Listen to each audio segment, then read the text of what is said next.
জুলাই ৩, ২০২৪।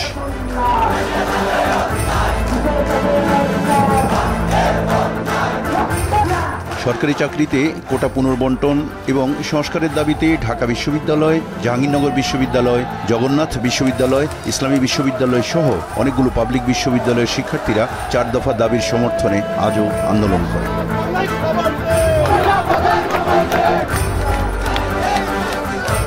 দেশের বিভিন্ন এলাকায় শিক্ষার্থীরা ক্যাম্পাসের আশেপাশে অবস্থান নেয় এবং কোটা বাতিলের দাবিতে তারা কর্মসূচি পালন করে। এই সময় তারা সড়ক, মহাসড়ক ও রেলপথ অবরোধ করে।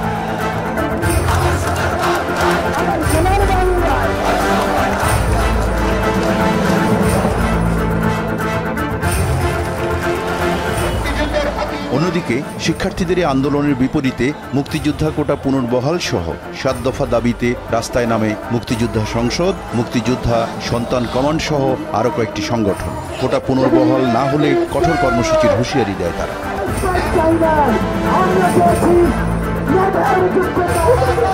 অন্যদিকে ৪ দফা দাবিতে অনড় ঢাকা বিশ্ববিদ্যালয়ের শিক্ষার্থীরা কেন্দ্রীয় গ্রন্থাগারের সামনে জড়ো হয়ে সেখান থেকে তারা ছাত্র আন্দোলনের ব্যানারে মিছিল করে শাহবাগে অবস্থান নেয়। শিক্ষার্থীদের অবস্থানের কারণে যানবাহন চলাচল বন্ধ হয়ে যায়। এতে ভোগান্তিতে পড়ে হাজারো মানুষ।